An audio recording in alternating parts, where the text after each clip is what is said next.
países que hoje são inimigos mortais de Israel e no passado foram amigos de Israel durante um tempo, inimigos no outro e assim por diante. Tudo bem até aqui? Tudo certo. Vamos passar ao próximo, que eu acho que o próximo vai ser o mais curioso que eu tenho para mostrar. Não, vai ser o outro, mas vai ser interessante. Não, pode deixar esse mesmo. Pode deixar esse mesmo. Olha que interessante. Aqui, Vilela, eu vou contar uma história. O que vocês estão vendo no mapa aí é uma briga onde Israel se tornou inimigo de Israel. Como assim? Eu já, lá, ninguém Israel imaginava. Tá no meio, ó. Exatamente, olha lá, Israel e Judá. Ou seja, quando eu preparei essa live aqui para vocês, que eu falei que ia falar, até propus aqui para o Vilela, vamos conversar sobre os inimigos de Israel do passado. Talvez você nunca imaginaria que eu ia colocar na lista dos inimigos de Israel o próprio Israel. O que acontece? Eu vou contar a historinha para você que está em casa. O primeiro rei de Israel foi o rei Saul. Shaul, que significa o desejado, né? Aquele que foi querido. Shaul. O segundo rei de Israel foi Davi, o amado. E o terceiro rei de Israel foi Salomão, Shlomo, o pacificador, aquele que vem da paz. Olha, só nome interessante, né?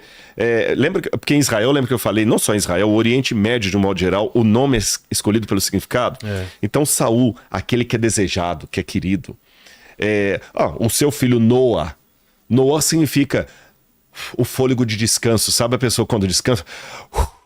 É isso? É isso. Noah é descanso, mas não literalmente. É aquele exalar de alguém que está descansando.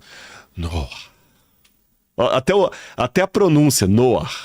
Né? Lembra Ruach em hebraico, que é vento? Noah. Aquele que descansa. Então, esse aqui só pra fazer a gente fala Noah, em português vira Noé. Noé. Mas ainda bem que você deixou Noah, né? Não, Noé da sua conta, né? Noé. Noé. Mas vamos voltar aqui. Nasceria velho já. O primeiro rei de Israel, então, Saul, corrigindo Saul, o desejado, Shaul. O segundo rei de Israel, Davi, aquele que é amado, vem de Dodi, o amado, Dod é tio, Dodi, o amado. E você tem o terceiro nome, que seria Shlomo, ou Salomão, o pacificador. Só que quando Salomão morreu, aconteceram vários problemas. O primeiro deles, Salomão deixou o país pendurado em dívidas e o povo estava agoniado de pagar tanto imposto. Mesmo Salomão, sendo um homem sábio, também teve um governo problemático. Ou seja, alguns problemas que você tem hoje com governos, com políticos, já vem de longa data. Uma vez alguém escreveu que político é igual fralda. De vez em quando você tem que trocar e pelo mesmo motivo. Então, quer dizer, desculpe os políticos, mas é o que dizem por aí. O Salomão, ele deixou o reino pendurado em dívidas e principalmente impostos altos. E para piorar, o que já não estava bom, o filho dele, Roboão, era um mimado. Era um menino da geração neném, sabe? Nem trabalha, nem estuda, mas era mimadinho, filho do seu papai lá. O Salomão parece que não soube educar muito bem o Roboão, filho dele. Aí as tribos estavam revoltando. Quando subiu o novo rei ao poder, chegaram, olha, rei Roboão, seu pai pesou demais a mão sobre a gente com impostos. Você também vai fazer a mesma coisa? Aí o Roboão falou o seguinte, se a mão do meu pai foi pesada, a minha vai ser 2 vezes mais pesada. Aguardem. Aí o primeiro-ministro, ou o ministro das finanças ali do Salomão, se você quiser colocar o Paulo Guedes dele, ou o Haddad, para falar do atual governo, chamava-se Jeroboão. E Jeroboão também não queria a cobrança de impostos. Aí Jeroboão foi falar com o Roboão. O Roboão falou assim, não, vou cobrar imposto mesmo e acabou, sou o rei, quem manda aqui sou eu. Aí alguns chegaram para esse Jeroboão, cuidado para não confundir os nomes, hein? Roboão é o filho de Salomão, é o rei de fato. Jeroboão era o ministro da economia. Aí o povo chegou pro Jeroboão e falou assim, Jeroboão, por que você não se torna rei no lugar de Roboão? A gente te apoia.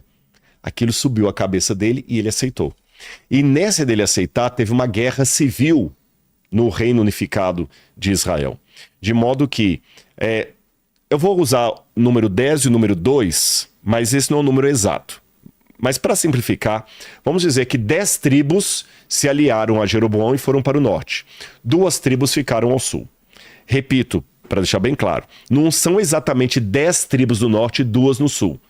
Tem uma continha meio quebrada aí, mas para não complicar a sua cabeça, vamos colocar 10 e 2. Então o rei foi dividido em 2 partes. Então quando você olha no mapa, vamos voltar para o mapa, você tem o reino do sul, que passou a se chamar Judá, porque das 2 tribos que ficaram no sul, a maior era de Judá. E o reino do norte ficou com as 10 tribos e passou a se chamar Israel.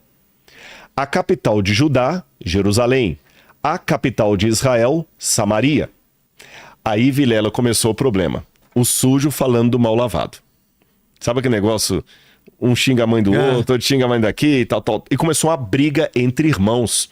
Israel lutando contra Judá e Judá lutando contra Israel. A bem da verdade, os reis de Judá tinham um caráter melhor, alguns deles, não todos. Tinha rei que não valia nada. Manassés mandou matar os próprios filhos. Mas tinha reis melhorzinhos, como por exemplo o rei Ezequias, que era um rei de bom coração, o rei Josias, que era de bom coração. O norte, os reis assim, era da pá virada. Já ouviu falar na Jezabel? Sim, sim. Pois é, o Acabe, que era o marido dela, era um perverso e era do norte. A maior parte da idolatria de Israel acontecia no norte. Então Deus mandava profetas para o norte e profetas para o sul. Você entendeu? Por exemplo, Isaías foi um profeta que teve o ministério dele no sul. Elias foi um profeta que teve o ministério no norte. Entendi. Então tinha essa briga. E essa briga vai culminar de tal maneira que um vai provocar a destruição do outro. Eu vou contar uma historinha pro pessoal que tá em casa. E essa historinha é de judeu, tá bom? Dizem que uma vez um judeu tinha um inimigo. Os dois eram comerciantes e um não gostava do outro. E fiquem tranquilos que essa historinha não é antissemita, porque os próprios judeus que contam essas historinhas, tá bom? Não é antissemita.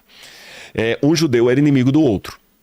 Então, se o comerciante do lado de lá vendia um produto por 10 shekalim, 10 shekels, o daqui vendia por 9. Só para ganhar o cliente. O outro vendia por 7, o daqui vendia por 6, o outro vendia por 5, o daqui vendia pelo preço de custo, 4. O dali vendia por 3, tomando prejuízo só para ficar com o cliente. Aí um belo dia, um anjo desceu do céu e visitou um desses dois comerciantes, que se odiavam. E falou com ele assim, olha, eu vou te dar um presente de Deus.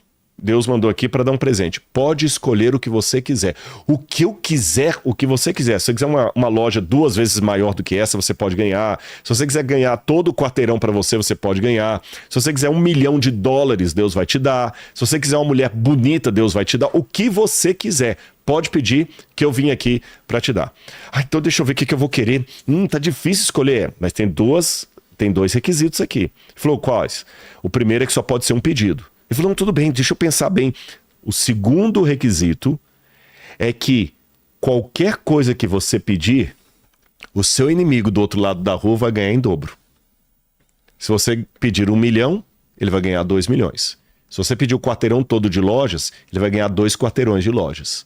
Se você pedir uma mulher bonita, ele vai ganhar uma mulher 2 vezes mais bonita. Aí o cara falou, é assim? Então não preciso pensar muito não. Eu quero ficar cego desse olho aqui, ó. Ou seja, o outro vai ficar cego dos dois. O ódio entre eles era tão grande que impedia um de ganhar uma bênção só para não beneficiar o amigo. Essa história que é contada no meio do povo judeu, que é uma da história que os sábios contam, né, do judaísmo, é uma história para mostrar como é que é ruim a briga entre irmãos. Como é que às vezes você tem uma intriga tão grande que os dois acabam perdendo.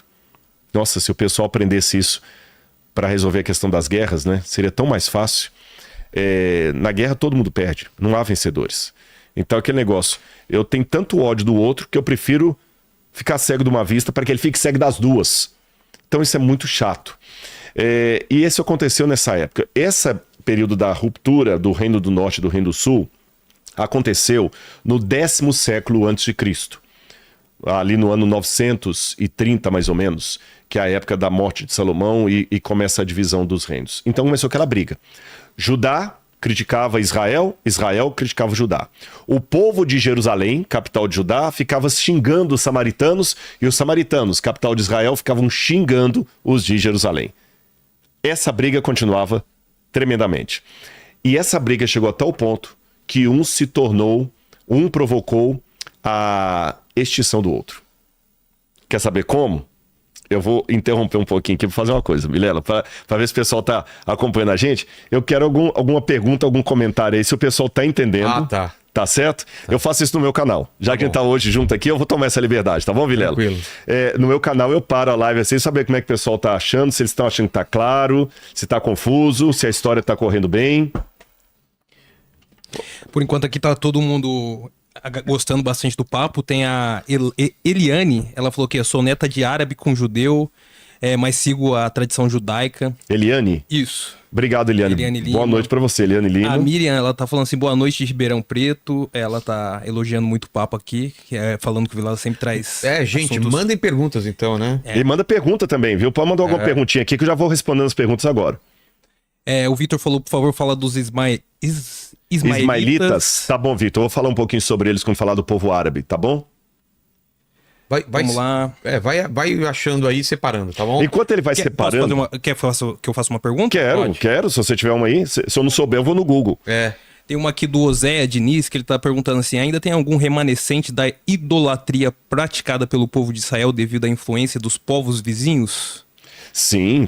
A idolatria, na verdade, foi o Oséias que perguntou, né? Isso. Oséias, não só entre judeus, mas entre nós também, cristãos.